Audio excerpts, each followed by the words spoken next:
Oke, Assalamualaikum warahmatullahi wabarakatuh.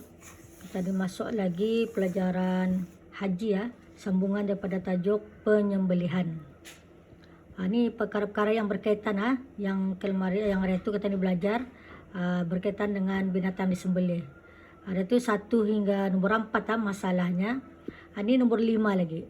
Kita perhatikan, jika anak yang di dalam perut ibunya itu didapati mati dengan sebab ibunya disembelih.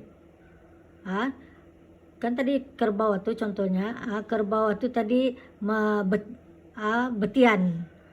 Ada dalam parutnya tu anak. Kemudian ibu itu disembelih. Kerbau itu mamanya tu disembelih.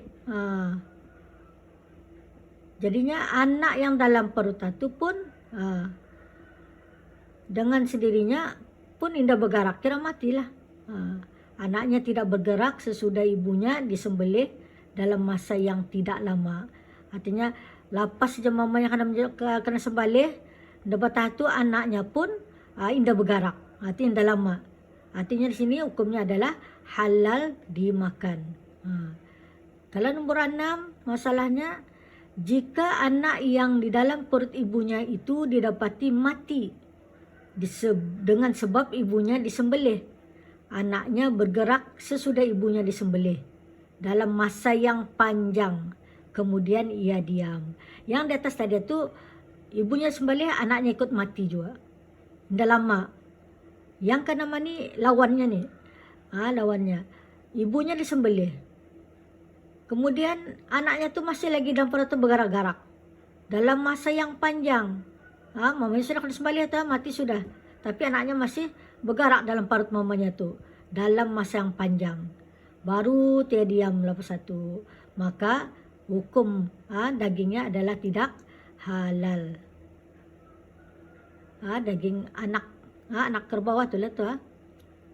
Okey, yang ketujuh masalahnya, jika anak yang di dalam perut ibunya itu didapati mati, anaknya tu dulu mati dengan sebab yang lain daripada sembelihan ibunya, seperti dipukul perut ibunya menyebabkan anak itu tidak bergerak, kemudian ibunya disembelih dan didapati anak itu mati sebelum ibunya disembelih.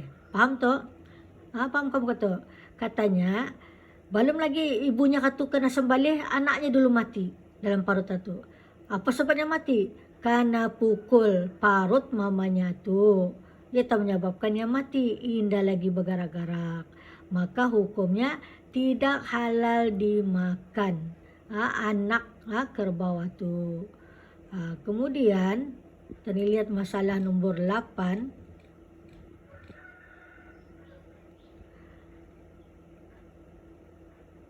Menyembelih anak binatang yang belum ditiupkan roh padanya, artinya belum ada bentuk lah, masih segumpal darah,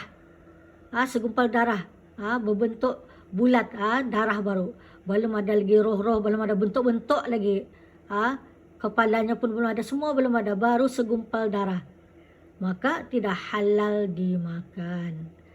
Yang ke-9, menyembelih anak binatang yang keluar daripada perut ibunya dan ada padanya hayat mustaqirah. Anak kerbau itu keluar, lahir sudah, tapi nyawanya tu nyawa mustaqirah, hayat mustaqirah. Hayat mustaqirah ni kan ada tu tadi belajar, masih lagi kuat, dapat bergerak-gerak, dapat melihat. Kalau masih kuat tenaganya tu, maka wajib tadi segera menyembelih supaya dapat dimakan dagingnya tu. Kalau ada hayat mustaqirah tu. Kemudian yang ke-10 masalahnya, menyembelih anak binatang yang keluar kepalanya dan ada padanya hayat mustaqirah. Ni kan keluar tapi belum keluar, baru kepalanya jangul-jangul. Kemudian ibunya disembelih, baru kepalanya keluar, anaknya ni kan sembelih tu mamanya, dan anaknya itu mati sebelum sempurna keluar daripada perut ibunya. Kalau sudah mamanya kena sembelih, dah lagi mamanya tak ajan tu, kan mengeluarkan anaknya tu, artinya tahan kepalanya tengahnya tu terkeluar, badannya masih dalam parut. Kemudian ada telah ayat mustakhirah, ada padanya nyawa yang hayat mustakhirah anaknya nih. Maka di sana jawabannya halal kerana keluar setengah daripadanya itu hukumnya seperti tidak keluar. Artinya baru kepalanya dianggap tidak keluar lah. Artinya kalau ada hayat mustakhirah,